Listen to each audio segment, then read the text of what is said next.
Winston, where's my bloody DVD player? I can't find it. Have you been using it to watch those blue movies again? Don't start. Hello everybody, and welcome to my humble abode. Feel free to take a look around. Gosh. So look, I'm back. I'm back in Lara with a brand new wig, and I've drawn my eyebrows on this time so it looks a bit more real. What do you think? Try again. Oh my god. No, that's not right. I'll be right back. There we go. Great. We're ready to go, okay? So, I've got something very special installed for you today, love. We're going to watch Lara Croft, Lethal and Loaded, which was a documentary that was released in 2001. This was at the peak. So, I'm not going to watch it online because I own this. I bought this when I was a child, when it came out. Okay, yeah, it's on DVD. I lost the official case, okay? Sue me. I still have the official DVD. Look at it. Oh, it's in green. It's actually a green disc, so it's going to be keyed out here. Oh, bugger. Oh, absolute bugger. I do look like I'm 45. Almost. Do you remember DVDs? So yeah, this is a DVD, and I'm going to put it into a DVD player because computers don't have DVD players anymore. They're ancient. Everyone has their iPods and streaming services. So, let's watch Lara Croft, Lethal and Loaded. Don't you think you've seen enough? I don't think you have. Look, in original 4x3, like we're going back like 20 years now. Look at that, and look at the menu. Look, it gave you options in the DVD. Play program. Chapter selects. Oh my god. This was revolutionary back then. This probably took like 2 weeks to make. But you can go up and down as well. Unfortunately, there's not a gunshot when you click on something. I'm going to add a gunshot in editing when I press this. Oh yeah, look, there's 12 chapters. So there's 12 chapters of pure entertainment in this. I believe it's a 45-minute documentary. Look, yeah, you get to see lookalikes like me. I think I'm the best lookalike round here. Nowhere near. Right, okay, let's play the program. Congratulations. If I actually really think about Lara Croft, I actually question my sanity. I thought he was going to say sexuality. Lara brought me immense success and changed my life. With 26 million copies sold to date. That's a lot. This was in 2001. 26 million. That was like unheard of back then. So, trailblazer. She's appeared on more magazine covers than a supermodel. Then Jordan. She's appeared on more magazines than a right slapper. I'm just trying to be in the headspace of the person that made this documentary, like the developers. Magazine covers than a supermodel. She's got the best legs in the industry. She's British. Of course she's British. Being very British is very sexy. Explosive tale of world domination. The explosive milky boobs. It was raw sex appeal, wasn't it? Let's just be honest, that's what it was about. That's her sex appeal exploding all over the place. No. No. No. Lara Croft's adventures take her to Far Eastern temples and Egyptian pyramids. Not many global superstars hail from Derby. It is Derby. Derby's rough. Actually, I've never been to Derby. So we're getting an image here of like industrial kind of like, so it's industrial. A small industrial city better known for its brickworks and bone china than for being the birthplace of Lara Croft. Of the sex symbol, it explodes everywhere. Place gives me the creeps. After you. Before any Toby work guy. has begun on the game, before... I do like a guy that wears glasses. I do. I really like nerdy, geeky guys. That's who I'm into. Make it a feminine character, so to be feminine I had to exaggerate feminine characteristics. So for a start, I just felt like I was at the desk that... I just felt like I was at the table with him and he was talking to me. I felt like we're on a date. We weren't like drinking, we weren't like looking into each other's eyes and saying sweet nothings. On our date, he was drawing a picture of me and puts me in the game. Sorry, that was my fantasy. Managing director. So he was the guy that had to, you know, come on, let's get this done. It has to come out in 2 months. Let's get it done. We've only got 20 quid, okay? We need to make a game to come out for Christmas, okay? Let's get it done. That's him. Give a tit and it will fucking sell. Toby Gard. It's true. Toby Gard said, well, you know, I've got this idea for this game of... You see the way he had to think? He gave, you know, he doesn't know what he's talking about. All he knows is money, boobies, selly, sell. Give a tit and it will fucking sell. Sell. Money, in the bag. For this game of sort of going into tombs and pyramids, and it's like, oh, that sounds pretty interesting. Oh, it sounds like nothing. I like this guy. This Jeremy could have a look, you know, got a new character. Went down, but it was this female character. And it's like, wow, Toby, that's a pretty big change. Everything about Lara was to exaggerate. Because apparently in the early stages, I don't know if it's in this documentary or another one. Apparently, it was a male. They wanted to do a tomb raiding video game, but it was a male, and then he changed it to, as you know, her now, like me, just like me.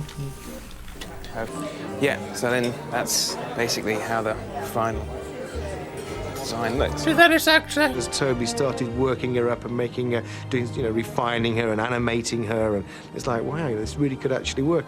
It will work, and it did fucking work. Oh! Right from the start, Lara had killer looks and... Killer looks. Look at the jugs on those. I'm ready to tomb raid. dangerous weaponry combined with dynamic curves. Major features are kind of there. She's got the... Here we go. Male misogyny.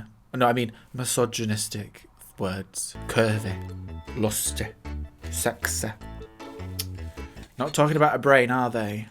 Major features are kind of there. She's got the long hair and... Oh yeah, that's really what we were talking about. It's the two things in between, and I'm not talking about her eyes, are we? They're two guns. She's got two of something. We know that. The game was a monster hit, obviously. Obviously. First full 3D interactive game that people had seen. It was such a move from that's kind of flat Mario, Sonic, pseudo kind of 3D game where you used to Pseudo? and do things into this. See, body language. Video game things, you don't really play them. Mario, Pac-Man, Snake, things, you know. But that's not what we are. We've got a woman with massive boobs. And that's why we sell more than Pac-Man, okay? They're this big. Do I look too bright? I am supposed to look like a video game character, so I think it actually kind of works for this scenario. But I do think the light's a bit too bright, actually. I can't be bothered moving. Its sexy, sassy heroine had That's just like me. caught the... That's the two words that everyone says when you think of me. Even if I get on the bus or the train, like, the first person that sees me says, "Oh my god, sexy and sassy." It just came. I don't know why I said it. You're a stranger to me, but it just came to me. So I had to tell you. Then I take that on board. I give them a wink and I'm like, I know. I get it. And I sit down. She was a celebrity. Yeah, she was actually. And people wanted to know more. It was a phenomenon. I'd love to say that Lara's history was a... Adrian Smith, Operations Director of Core Designs. Operations Director. He was directing the operations. As people began to sort of know the game and the press were looking at the game, and suddenly they were asking questions about Lara. And, you know, where was she educated and when's her birthday? Yeah. The character that True. we originally had was called Lara Cruz. Laura So we Cruz. thought, well, why don't we make the character British? Because she was supposed to be American. She was supposed to be American at first to get, obviously, American audience. That's where most of video game money comes from. Like, you know, people buy it. I'm glad they didn't do that, though. I'm really glad they went with the British. And why don't we just make her not only British, but make her really British? Give her a great education. She's from a very, you know, well-to-do family. She's had, you know, a very privileged... You won't find her in the Poundland anyway, I'll tell you that. A very privileged upbringing. And Lara Cruz was changed to Lara Croft. They're trying Mr. Larson. Lara's enthusiasm for She's exploration, enthusiastic. the design team decided that she had developed it at school. Where is our destination? Egypt. Our destination is Egypt. Uh-huh. Then by camel, desert. Yes.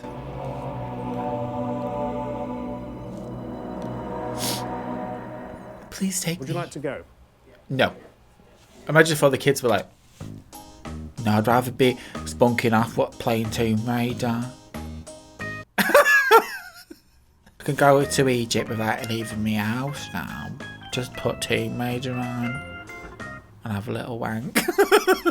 And where else but Gordonstoun, public school Gordonstoun. in the wilds of the Scottish Highlands, famed for its bold adventuring spirit. Oh. Built under Who? They were built down in the Valley of the Kings. Gordonstoun was where Prince Charles and Prince Philip were educated. So why not Lara Croft? Oh no, there's a When I guy. hear the name Lara Croft, the very first thing that always comes to my mind It's beauty, is sassy, Gordonstoun's sexy motto. boobies.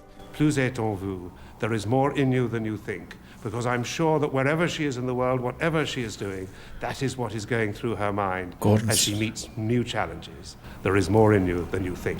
You are an exemplary student, Lara, although you have not yet learned the root of all adventuring, the craving to win. Gordonstoun. She was slightly before my time, but in fact she was here probably in the mid-1980s, so although her reputation lived on, I hadn't had the opportunity to meet her personally. They got someone that works at the school to pretend like she exists. How was that for you? No, that's interesting. Like they got him to act like that. I wonder how he feels about that. It's quite a kind of outward bound school. It's really, and we do get quite a lot of old girls like climbing Mount Everest and things like that. Old girls.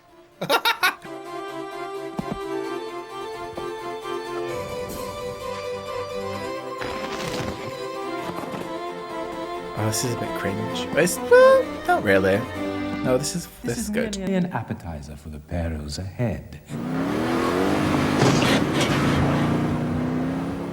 The mission statement of the school is Gordonstoun prepares students for a full and active role as international citizens in a changing world. Now, doesn't that just encapsulate all that Lara does? Oh my god, he actually knows the character.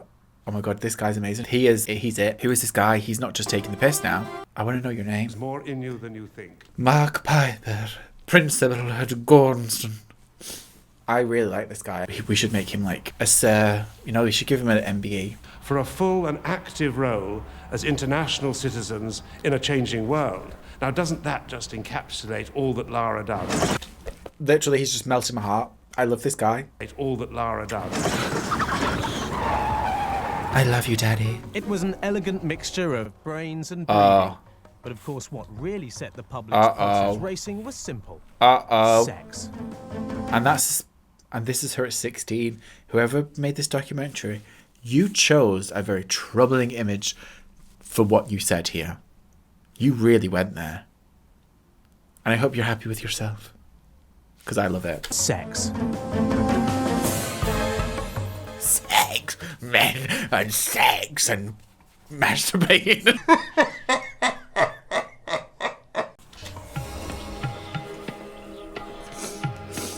Lara's phenomenal success wasn't just about a cracking adventure. Other games. It was about the crack between her thighs. Lara had something which hooked gamers like nothing had before. What is it, At the darling? centre of Tomb Raider was a fantasy female figure. Yes. And that figure didn't come from physical education classes at Gordonstoun. No, it didn't come from Gordonstoun, did it? It either came from her mother or her surgeon. You choose, is this natural or is this surgeon? Each of her provocative curves was as much part of the game as the tombs she raided. Well, that's subjective. That's completely subjective. Like, I know a lot of people that played Tomb Raider back then that didn't even probably think about the way that she looked in that way. They didn't see her as a sex symbol. Dead ass though, look at that. The thing is though, in the game she wasn't like overly sexualized. It was everything after or around it, like the advertising, these like cutscenes that they made for I don't know what, because they were never in the game itself. You know, I don't vibe with. Like this. A fact which That's isn't just lost on... That's too much. Like, what is this? This is too much. This was not acceptable. This is rude and naughty. A fact which isn't lost on some of her admirers. You can follow her ass. You can look at her tits. Lara had a secret weapon in the world of computer game heroes. Well, 2 of them. Breasts.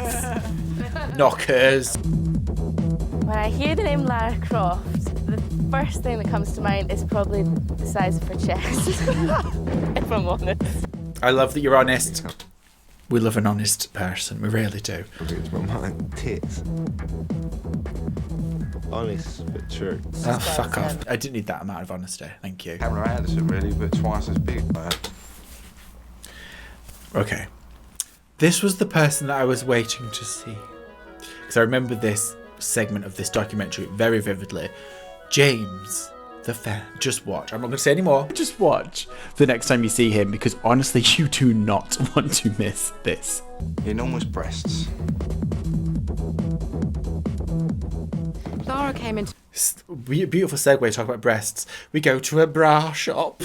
Let's see what this lovely lady has to say about the bras. Lara came into my shop. I would basically say she needs to be very well supported. She's very well supported. Come on then, give me some bras. I mean, her biggest discussion point were the size of her breasts. So she's got to be held really well. Not used to seeing a girl in a game. So the first thing they homed in on was the boobs. And it was like, woof. Woo! I mean, it was my decision to make the boobs bigger, but ooh, what a surprise! Because apparently he was the one that said, make it bigger, make them bigger. So him saying, oh, they were only surprised that the boobs were there because it was the first female in video game. It's like, no. They saw them because they were bloody big. So don't act silly now. I don't believe you. That's what I mean. Honesty, you're not being honest. We can read through that bullshit because you're doing all your itch and you're like body language shit. Don't start. But everybody that kept coming up and seeing, they go, wow, she's so big. So we'd have to make it smaller. Then somebody go, oh no, you know, and it was just ridiculous. There you go. No, don't press the knob to make it smaller. Press the knob to make them bigger. And bigger. You can't believe how many different sizes she actually went through. That dirty laugh. It's going to support the bust and give her a really good shape. You don't want her bouncing around while she's shooting lines and jumping over mountains and things. Oh my god, this bra stylist is an icon. You don't want her bouncing around while she's shooting lines and jumping over mountains and things, so you've got to have her really well supported. So we've had 2 icons already from this documentary. We've had the beautiful Mark Piper from Gordonstoun, and now this wonderful bra stylist from London. That honestly is the best line I've heard in my childhood. And the game in each game, in each... One at a time, ladies. Jesus Christ. We're trying to... This is entertainment. I'm trying to take this in. That was just... What was that? What the fuck? Okay, ladies. Her breasts have changed size, haven't they? And I've always thought the only reason she's got a bloody knapsack is to balance her out. She's going to topple over. But true. Next time when I react to Lara Croft Lethal and Loaded, Obsession. When I started to play the game for the first time, I sort of fell in love with her. Delusion. But Lara Croft was in between of us. Look at the girl swimming, look. I'm sure he fancies me more than her, so it doesn't really worry me too much. Don't miss it, darlings.